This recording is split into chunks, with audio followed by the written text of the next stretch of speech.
नमस्कार मंडळी. स्पर्धा परीक्षांची तयारी करताय? मग बुद्धिमत्ता चाचणीमधले प्रश्न तर खूप महत्त्वाचे आहेत, बरोबर ना? आज आपण असाच एक इंटरेस्टिंग टॉपिक बघणार आहोत, आरसा आणि पाण्यातील प्रतिमा. एकदम सोप्या भाषेत समजून घेऊया, म्हणजे परीक्षेत मार्क हमखास. हो ना, परीक्षेमध्ये अशा आकृत्या समोर आल्या की कधी कधी डोकं चक्रावतं. डावं कोणतं, उजवं कोणतं, सगळा गोंधळ. पण अजिबात काळजी करू नका. आज आपण हे असं काही समजून घेणार आहोत की यानंतर हेच प्रश्न सगळ्यात सोपे वाटू लागतील. चला तर मग सगळ्यात आधी बघूया आरशातली प्रतिमा कशी ओळखायची. खरं सांगतो, याचा नियम खूप म्हणजे खूपच सोपा आहे. हे बघा, अगदी साधा आहे. आपण रोज आरशासमोर उभे राहतो, बरोबर? तेव्हा काय होतं? आपला उजवा हात आरशात डावा दिसतो आणि डावा हात उजवा. बस, हाच तो नियम. म्हणजे फक्त आडवा बदल होतो, लक्षात घ्या. उभा बदल अजिबात नाही. म्हणजे आरशातल्या प्रतिमेसाठी एकच मंत्र लक्षात ठेवायचा. डावी बाजू जाते उजवीकडे आणि उजवी बाजू येते डावीकडे. झालं, वरचं डोकं वरच राहतं आणि पाय खालीच राहतात, त्यात काहीही बदल होत नाही. मग आता कोणताही प्रश्न कसा सोडवायचा, तर ह्या 3 सोप्या स्टेप्स डोक्यात ठेवा. पहिली स्टेप, जी आकृती दिली आहे तिच्या बाजूला एक आरसा आहे अशी कल्पना करा. दुसरी स्टेप, त्या आकृतीला डावीकडून उजवीकडे असं पलटा. आणि तिसरी, सगळ्यात महत्त्वाची स्टेप, तिचा आकार किंवा उंची म्हणजे वर खाली काहीच बदलायचं नाही. चला एक उदाहरण बघूया. हे ई अक्षर बघा. एक उभी रेष आणि तिच्या डाव्या बाजूला 3 आडव्या रेषा आहेत. आता आरशात काय होईल? ही उभी रेष जाईल उजवीकडे आणि त्या 3 आडव्या रेषा येतील डावीकडे. झालं की नाही उलटं? एकदम सोपं. आता हे घड्याळाचं उदाहरण तर एकदम भारी आहे. समजा घड्याळात 3 वाजलेत, म्हणजे तास काटा कुठे असतो? बरोबर उजवीकडे. आता आरशात बघितल्यावर तोच काटा कुठे दिसेल? अगदी विरुद्ध, म्हणजे डावीकडे. आणि डावीकडे काटा असतो तेव्हा किती वाजलेले असतात? 9. आहे की नाही गंमत? यावरून नियम एकदम डोक्यात फिट बसतो.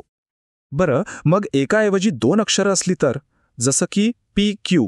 इथे एक गोष्ट लक्षात ठेवायची, फक्त अक्षरं उलटी होत नाहीत, तर त्यांचा क्रम पण उलटतो. म्हणजे बघा, आरशाच्या जवळ काय आहे? Q. मग प्रतिमेत पण आधी Q दिसेल, तोही उलट.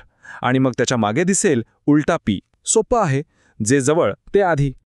ओके, तर आरशातली प्रतिमा कशी ओळखायची हे आता आपल्याला चांगलंच कळलंय. आता आपण वळूया पाण्याच्या प्रतिमेकडे. हिचा नियम थोडासा वेगळा आहे, पण टेन्शन घेऊ नका. हा पण तितकाच सोपा आहे. कधी शांत तळ्यात किंवा पाण्यात डोंगराचं प्रतिबिंब बघितलंय का? कसं दिसतं? डोंगराचं टोक खाली पाण्यात दिसतं आणि पायथा वरच्या बाजूला. बस, हाच आहे पाण्याच्या प्रतिमेचा बेसिक नियम.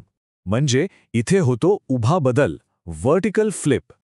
इथे एक गोष्ट पक्की लक्षात ठेवायची. पाण्याच्या प्रतिमेत डावं उजवं अजिबात बदलत नाही. जे डावीकडे आहे ते डावीकडेच राहतं, जे उजवीकडे आहे ते उजवीकडेच. बदल फक्त काय होतो?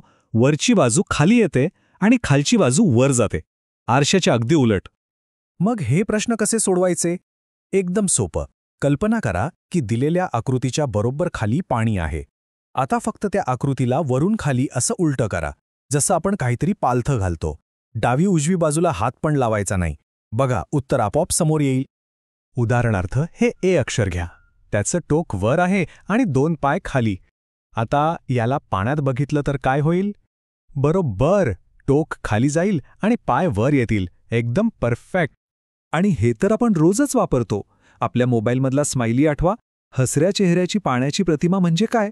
तो उलटा चेहरा, डोळे खाली आणि तोंड वर. या उदाहरणामुळे तर हा नियम विसरणं शक्यच नाही. आणखी एक साधं उदाहरण म्हणजे बाण. जर बाणाचं टोक वर असेल तर पाण्यात बघितल्यावर ते कुठे दिसेल? साहजिकच आहे, खाली. यातून हा वर खाली बदलाचा नियम अगदी पक्का होतो. चला, आत्तापर्यंत आपण जे काही शिकलो ते एकदा पटकन एकत्र बघूया. म्हणजे आरसा आणि पाणी यातला फरक एकदम स्पष्ट होईल आणि परीक्षेमध्ये अजिबात कन्फ्युजन होणार नाही.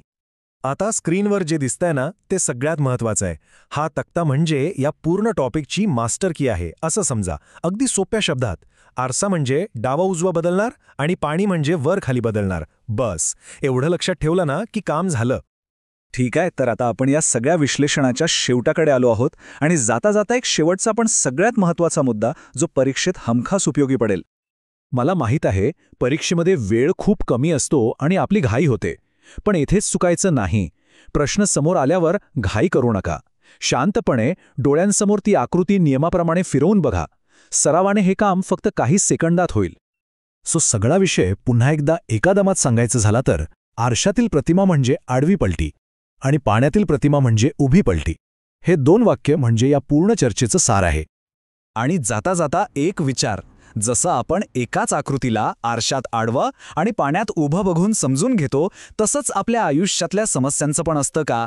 म्हणजे एखादी गोष्ट पूर्णपणे समजून घेण्यासाठी फक्त आपला बघण्याचा दृष्टिकोन बदलणं खरंच पुरेसं आहे का? जरा विचार करण्यासारखा प्रश्न आहे, नाही का?